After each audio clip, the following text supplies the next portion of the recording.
Hi, and welcome back to the 2023 Phoenix Media Day. And I have with me Jeffrey Hester, S4 Real Estate. Jeffrey, thanks for joining us. Yeah, absolutely. Thanks for having me. So awesome to have a real estate agent in here that is connected into the Phoenix marketplace and understanding just what this means when you're looking at senior real estate and that activity in general. Talk to us about your business, what it's unique from. I think most of us know a real estate agent out there, but talk to us about what you do in real estate. Yeah, so we deal specifically with seniors and their adult children. So there's we come across this a lot where this senior makes a decision that's time to move into a community, but it's oftentimes it's not really their decision. The adult children are the one that are really helping out. So whether I'm dealing with those adult children or dealing with the senior directly, we're really helping them make that first step. And a lot of times these folks have been in their homes for 20, 30, 40 years. And I've had clients that have never been through a real estate transaction. They've never sold a house. So it can be a really daunting task. And that's one of the things that I really pride myself on is the ability to really handhold and take the time to go slow with them. When I have an initial listing consultation, it's going through the house with them, hearing all the stories, really understanding, where they're coming from and why the house has been special to them. And that helps me also in marketing the house. Sure it does. Okay, so let's break down some of that, right? We're talking about, first of all, it's a house. It's probably one of their most valuable retirement assets, or a significantly valuable, right, retirement asset in a single transaction. They're saying they may not have even done this because they've been in that house for so long before. And family members really have the most of the wherewithal that are driving and trying to move stuff along, but not necessarily are the client that own the property. So you've really got to take third-party stakeholders and off of that situation.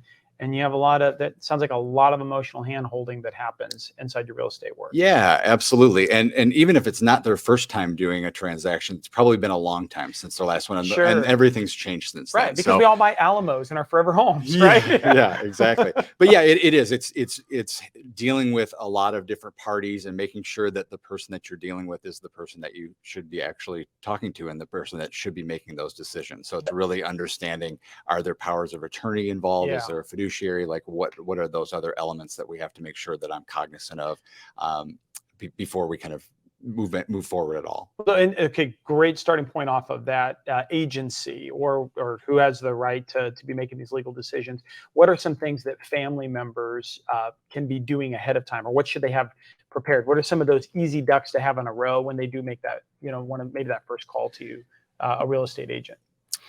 Yeah, I think the first step is just making sure that, if the home is in a trust, if it's not in a trust, figuring out, are there any liens on the property? Who are those people that are making those decisions and who are qualified to make those decisions? If they haven't done that, talking to an attorney and figuring all of those steps out before they talk to me. And okay, so knowing how is it titled, where is it titled, who's the right party who's going to have the authority and the ability to actually sell that property to help them. The interesting thing is sometimes they might not even be aware of that. I had a client recently where she thought that she was the only person on title, and the initial title report came back, and we go all the way back to 1978, and the house was titled to her and her 3 siblings. Wow. Those siblings had all passed away. Their spouses had passed away. So I was able to use my resources to call a probate attorney and say, hey, can you take a look at this? Because this could get really hairy. And we were able to, or he was able to, with his expertise, help out and find out that there was a really easy solution. And that saved my client a lot of headache and the potential of that deal falling apart. Right. And those are just one example of the unique little things that kind of come from this type of transaction. In real estate, I think we often see we're constantly trying to upsize and work kind of into that, you're moving to a larger asset, or maybe a larger asset's kind of that mentality of our life as the adult children. How does that differ for parents looking at reducing a footprint? I mean, how many times are they going into another house? How often are they going into a care community? What does that look like? Most often my clients are moving from the house that they've lived in for several years and downsizing into a senior community. So whether it's independent living, assisted living, or memory care, Okay. and that's usually a significant downsize from square footage that they might be used to. They could be going from a 2,000 square foot house to a 900 square foot apartment. Sure. So it's never too early to start the downsizing process.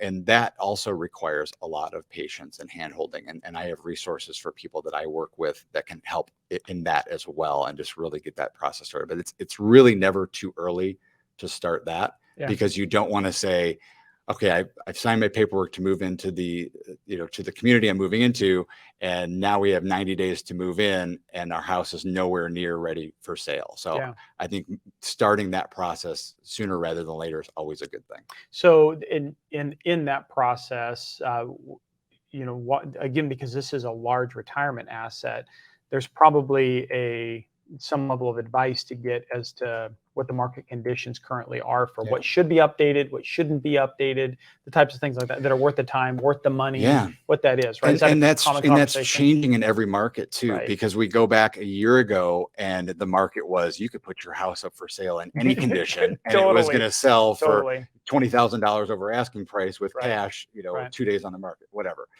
So you have to be up to date on what the current market is telling you, and what the current days on market are, what the value of your house is, what types of upgrades it's going to need in order to compete with the competition.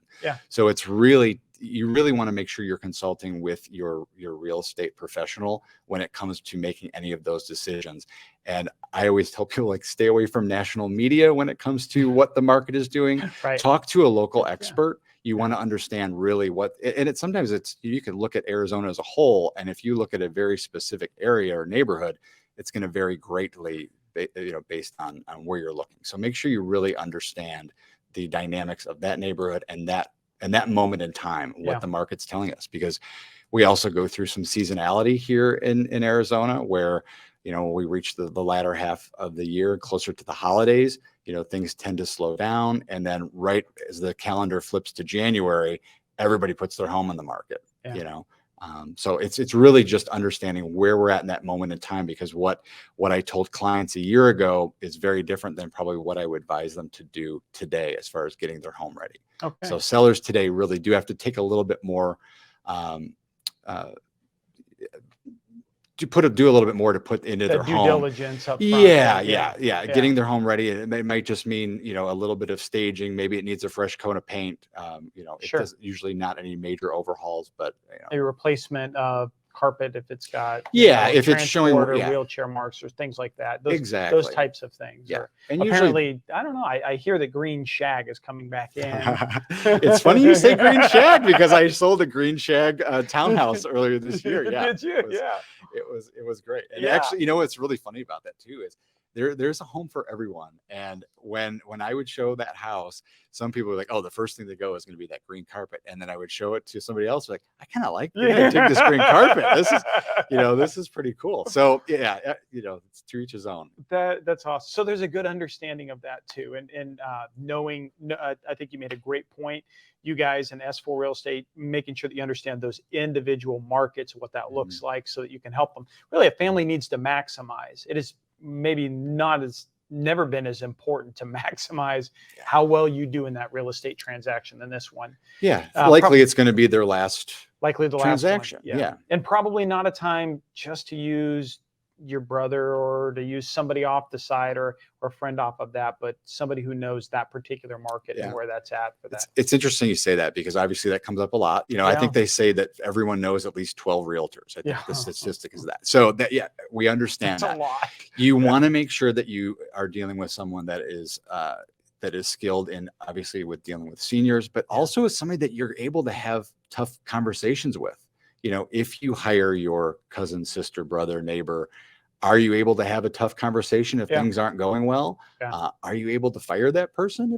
I've fortunately never been fired, but if push came to shove, can you have those? Can you have those difficult conversations with someone that you're close to, that you might be sitting across a table from at Thanksgiving? Right, and that is an important part of the way that the the industry of real estate, particularly in Arizona, but in most states, it's crafted to give that protection. That's why the employment contracts are drafted the way that they are. And so when you bypass that by using somebody who you really emotionally couldn't fire if you wanted to, losing that could really impact probably the credibility of the sale, or maybe getting the best effort for the person that you're trying to guide through this position, right? A family member. Absolutely. Yeah. Well, hey, where can the audience, where can they find more information on S4 Real Estate and you guys? So go to s4grouprealestate.com. You can also check me out on Instagram. It's Jeffrey S4 Real Estate.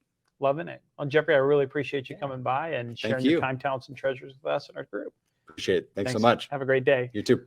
And that's going to do it for this segment coming from, stay tuned actually, and we'll be coming back to you just after this at the Arizona Phoenix, I guess that would be Phoenix, Arizona Media Day here 2023. Thanks.